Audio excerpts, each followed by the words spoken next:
Hello and welcome to Books and the World. My name is Katrina Valenzuela, and we have as our guest today a very well-known Cape Cod, we'll call her a celebrity. This is Gwenn Friss from the Cape Cod Times, and she's been a writer, a journalist for her whole life, really. So I'm sure you've read something by Gwenn Friss, and we have her here today to talk about her life as a writer and also some tips for others who are writers. So welcome, Gwenn. Thank you so much, Katrina. So I was looking over all your credentials and all the things you've done, and I was not sure where to begin. But let's begin with the beginning. How did you come to be all these roles that you have in the world? I guess I would say that I was lucky because it's a wonderful job and you get to engage with people all the time. But before I was a writer, I was a big reader, and pretty much from the time 4 or 5 years old, and I was fortunate to have parents who supported that, and then a local library that supported that and would order books if they didn't have them. So one of the best things about working in the Cape Cod Times newsroom is that they're all readers. So whether it's the latest book that everyone's talking about or something obscure from 20 years ago, you can always find someone to talk to. That's wonderful. It is. I'm very lucky. So you started reading when you were 4? I don't remember that far back, but someplace around there. Yeah. Maybe it was a little older. Yeah. We were talking earlier about what are they called, SRAs? A little book kit that would come into the classroom and you could read all the books you wanted. Yep, I do remember vividly having a set of what would be like encyclopedias. There's, I think, 10 volumes, and they had that leatherette, that cranberry leatherette on them, and then gold printing. And each one dealt with a different theme in children's literature. Yeah. And I read those over and over. You know, it really was a big introduction to reading for me. Yeah. Yeah. Reading is such a wonderful thing to share with your children. They don't always turn out to be huge readers, but you can trust that maybe when they get older or when they settle down a little more, they'll read more. But, exactly. You know, I think that reading does sort of have times when it wanes in someone's life. I know that's true for me, and I was delighted to see my 25-year-old daughter reading the other day for pleasure, because we were saying how when you don't have to be doing it for work or school all the time, you know, you tend to read for pleasure. Right, right. So they take a little break from intensive reading and they come back to it. So it's very nice. So how did you end up on Cape Cod? You're not originally from here, are you? I'm not. I'm a Wash-ashore, like a very long time Wash-ashore now. But I actually came to this area for love. I met my husband at a job interview at the Standard Times, where he was the managing editor. And I would like to say I did get that temporary job. I turned it down and he asked me out. So one thing led to another, and we were in this area and working for sister papers for a while, and that's kind of how I came down here. And it's so beautiful. It's just overwhelming. It is. So is that a book that maybe someday you'll write? Because that's very romantic. Oh, I don't know. I have a friend who's been bugging me in the most wonderful way, as in write a chapter this weekend and send it to me. So, you know, there's a little bit of accountability there, maybe, who knows. But I may be the only one who's not working on a book on Cape Cod, because it's such a popular place to write. Isn't it? Yeah. I know so many writers. And so many writers who are trying to get their book published, and I got so tired of jumping through the hoops for all these different publishing houses, I just did it myself. And I think that's become the trend now, not because of me, but because it's so difficult to get published. It is, and I've never tried to publish anything. And actually, when people call and ask me how they can publish something, I think I might not be the best person, because I get the books after they're published, including yours.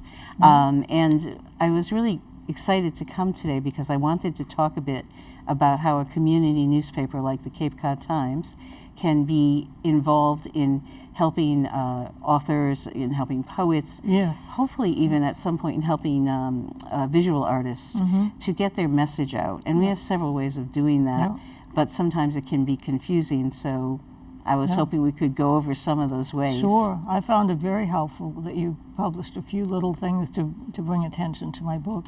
Right. And then, of course, the recipe. I thought that was a brilliant idea that you had. Why don't you Always send me talk an about Egyptian those. recipe? So it worked. You know, sadly, we have less staff than we used to, and I think many businesses would say that.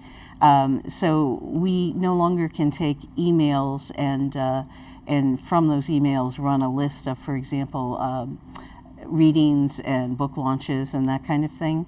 However, there's still a way to get those in the paper if people wanted to go to capecodtimes.com/calendar. And that is a free listing service where you put in, it walks you through it, you put in what it is, where, when, just those 5 that's W's. Good to know. Did everyone get that? capecodtimes.com/calendar. And it there, if you want like a display, you can buy it, but you don't have to. The basic service is free. And what happens is once you have your event in there, many of those events, as many as we can fit, go into the weekly Cape Week magazine. Yep. And Kathy Scrizzy-Driscoll does this. She does a wonderful job. Yeah, I know but Kathy. those listings for 1 week only, whatever week it's in, you can put it up in the calendar for a long time. But when it's time for it to actually happen, that's when you'll find it listed inside of Cape Week. Yep. So that's a starting point. I always get that. That is so helpful. A starting point. Yeah, when friends visit, I always save them a Cape Week. Yeah. Because you can send them someplace. It's also where the weekly dining review runs. And so you also do that. I do. One of So your many roles. this is why I say I'm very lucky. I eat out for a living. And I'm always inviting readers and other people from the community to join me. So that's the first way that you can get your day-to-day events listed. If you have a book out, as you did, if you can send a copy to me as the books editor and market books editor. Sadly, I can't return them anymore because I do get about 20 a week. Wow. So we donate them. Oh, you do? Some of us read them first, but we do donate them. And what happens with this is, yours is a good example. I look over these books, we photograph the covers, and we take all of the information in terms of the author, the name of the book, the author, the ISBN, did I get that right? Letters here, number, and the price, and we put that in, and then we put a short summary of what the book is about. So it's a good way. It's called the Cape Cod Book Scene. It was created by my predecessor, Melanie Lowers, and she wanted a way to be able to get everybody's book at least a brief introduction. People say thank you for reviewing my book, but I don't really review many of them. It's much more an introduction so the rest of the world knows you have a book out. And we only do that for Cape and Islands authors. So even if you're a bestseller, on the New York Times list, you don't go into Cape Cod Book Scene unless you're a local. I didn't know that. Yeah. That's nice. So when you have a book out, and it takes a little while because it tends to be several people sending in books. So we'll do it every 6 weeks or so. And the photo of your book cover and the write-up and the information on how to buy it. And don't forget, if we can, we don't want to buy at Amazon. We want to buy at our local booksellers. Wonderful, wonderful people who are keeping this tradition alive. I sell many more books through local booksellers than through Amazon. Yeah, good. I'm so glad to hear it. No matter what I'm doing as a books editor, I always like to take a minute and preach the value of going to your local bookshop. So that's another way to get the book in the paper. And then you happen to find yet another way, which is we have an interactive feature called Cape Cod Cooks on the food page. And we invite anyone, not just authors, but we invite anyone from the Cape or Islands to send in their favorite recipe with a snapshot from their phone. Always send things original size, because for a newspaper we need the high resolution.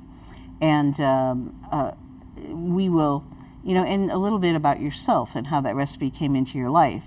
Now, you had been traveling, and your book is about traveling in Egypt, so which is very short. I know it's a lot more. So you were kind enough to share a recipe with us. Yeah. And my favorite thing to eat when I can't sleep at night when I'm staying in Egypt. Oh. And we simplified it to be bread pudding, but tell us the...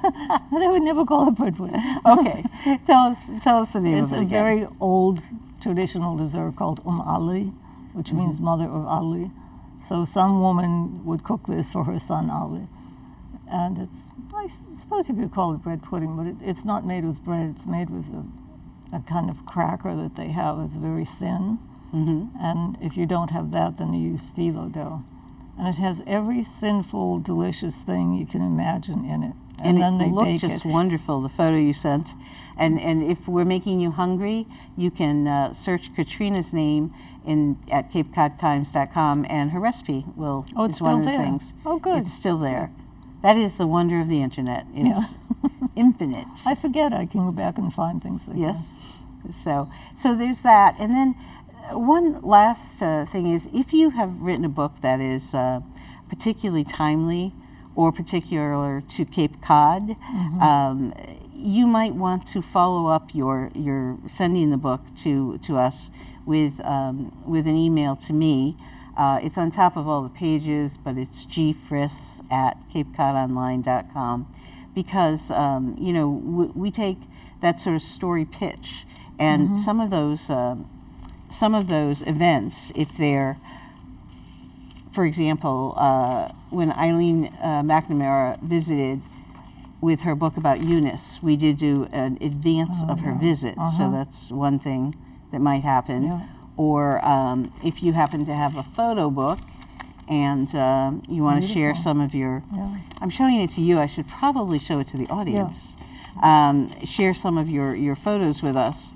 So these are more like full-length features that tend to tie into the area or into what's going on. I remember there was a author who came to visit who had a graphic novel about the Holocaust and its effect generations later. And obviously a lot of concern about anti-Semitism, so that was a story that we did. So in addition to, first of all, get your book out there. Secondly, consider these other ways, either the timeliness of it or even that was a creative thing we did with the Egypt and the Egyptian recipe. But those are ways to be able to get your information out, and we want you to. We're there to be the community paper whenever possible. Yeah, I love the Cape Cod Times. Thank you. Thank you. But is this where I say from your mouth to God's ears? Well, I would really miss it if it didn't exist here. I think every community needs its local paper. We are, I think, the only regional local paper that is still doing local books. So we are really committed to that. And if you can even, if you want to, send us 90 seconds or so of yourself reading from your book, and we'll embed that in the online version. So we're always trying to come up with a way to make a tighter bond with the people, because we really, we really exist because of you guys. 30 seconds.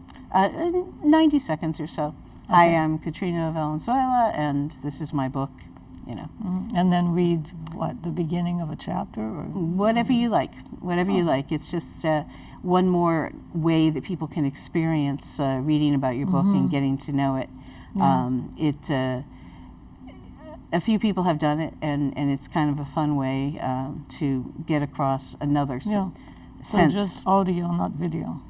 Just audio. Yes. Yep. Okay, I'll do that. What you said before about the publishing companies, I think that's really interesting, and that is why we do include all self-published books as well. And if we've missed your book, send them, but not all at once, because you'll find me buried in my corner. But we try to keep it within the past year. And I know that when I first became books editor, I was talking with Susan Branch on Martha's Vineyard, who has those lovely whimsical cookbooks, and now a trilogy that's sort of not quite a memoir, but in that vein. And she told me that one of the reasons she ended up starting her own publishing company was because she wanted ribbon markers to, as a page marker, she wanted to have a ribbon. And the publishers she was working with didn't really want to do that. So it was a very simple thing, and she wanted the ribbon.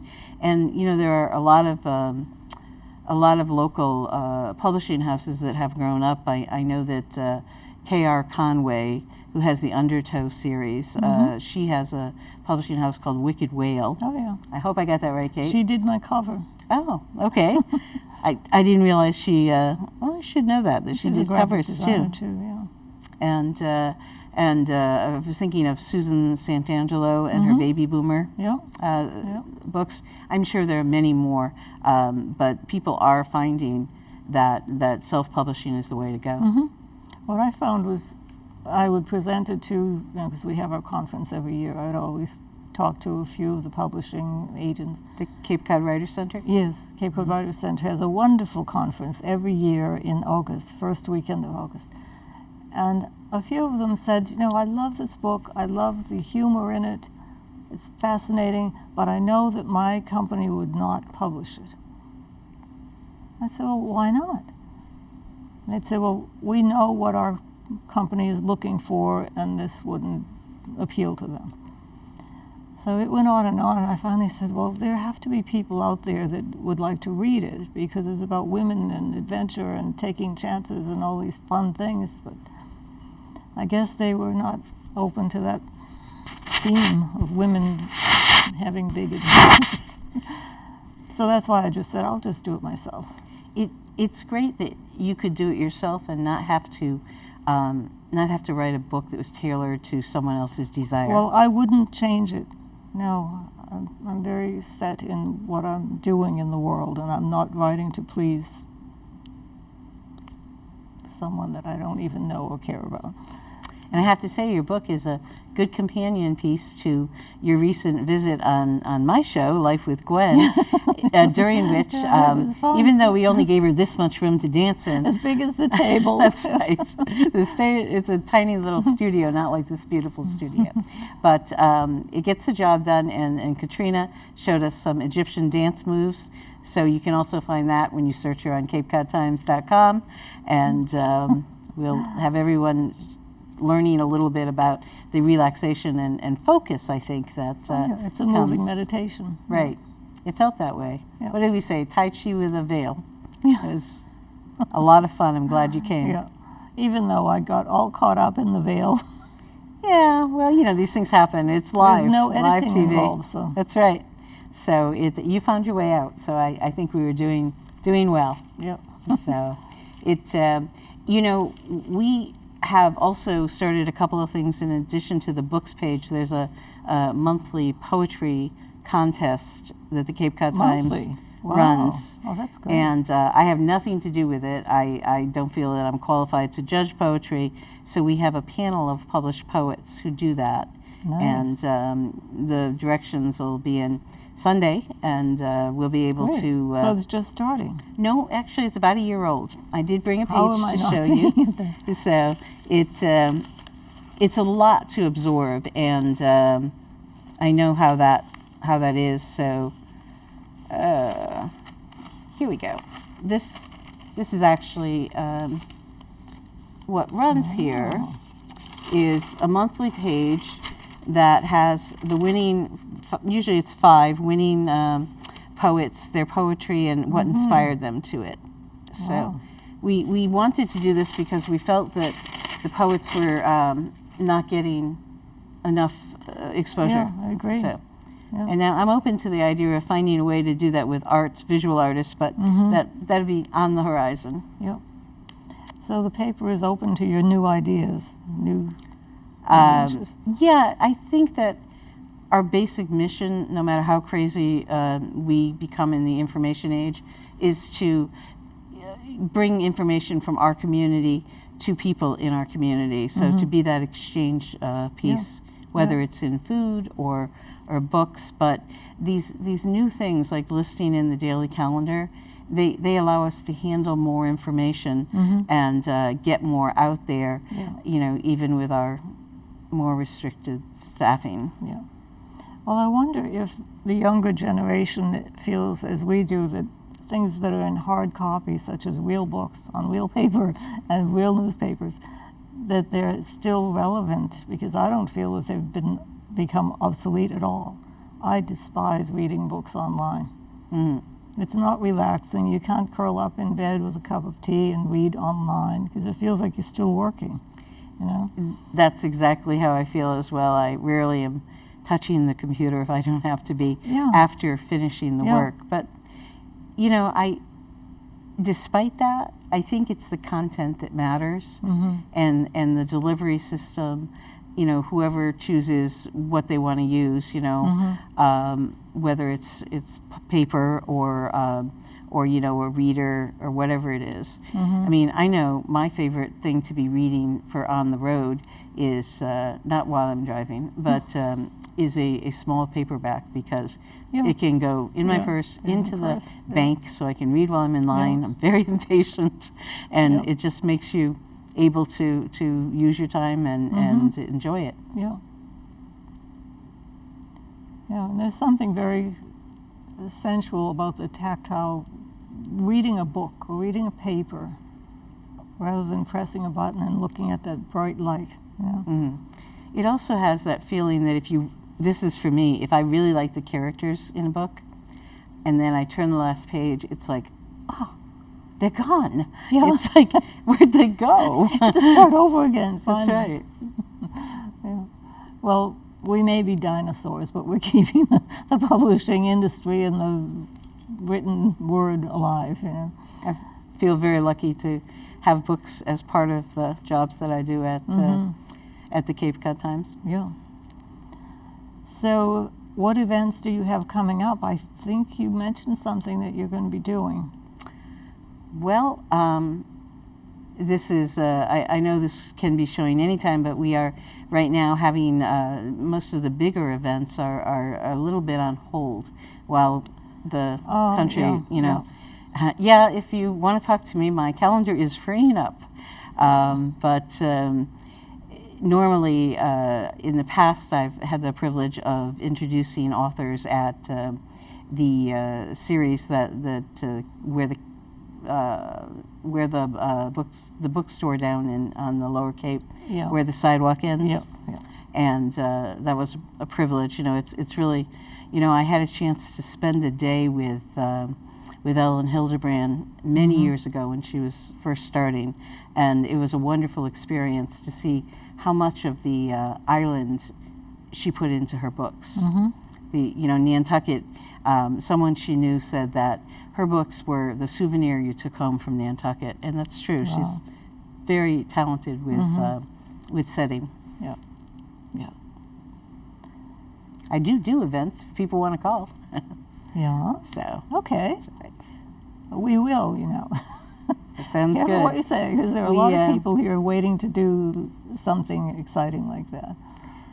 It's wonderful to be in the community. I'm always impressed with all the people I meet. Yeah, it's a great community. It took me a long time to move here and to feel at home here. I felt very out of place, but over the years, I've learned to love most of what's here. I don't love going over the bridge and all that traffic. So in the summer, I feel really trapped. I could see how that would be a feeling that you might have, you know. So if we could get that flight to Boston up and running, or to JFK. Yes, that sounds good. That sounds like a good idea. I remember just the flights to the island being a little daunting sometimes, those small planes. Oh, sure, yeah. Well, it has been wonderful having you as a guest.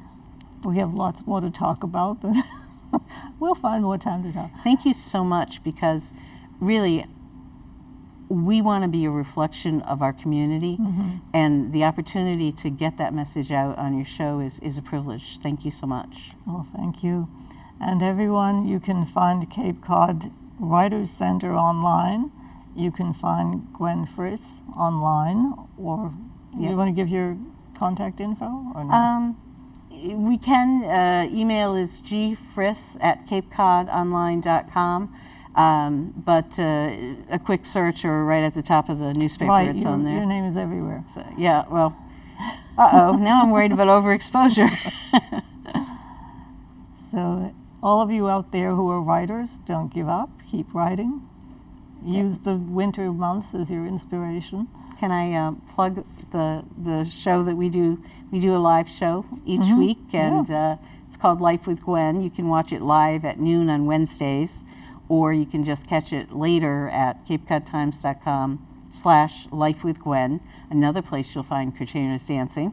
And we try to bring people in who are artists, but we also do community leaders and issues that affect life day to day. Yeah. And would you have any of these poets on? We haven't yet, but we can. Because we have a lot of great poets on the Cape. I'm not a poet, but I really appreciate it. So we, I think I saw Linda Steele here earlier today, Yep. and that's certainly something that we're looking at. There's a lot of different things we do on the show, and having poets or authors. We had Greg O'Brien on with Pluto, with his book on Pluto. I may have, did I get that wrong? The name of his book, but he talked about his book. He also talked about the podcast that they have about Alzheimer's, because he has early onset Alzheimer's. So it's, our door is open, and we welcome hearing from everyone. Yeah, there's a lot going on here. You do have to reach out and make the connections, but Right. everyone's welcome. Right. Don't call right thank back, call again. Right. Thank you again, everyone, for watching, and we will see you next time.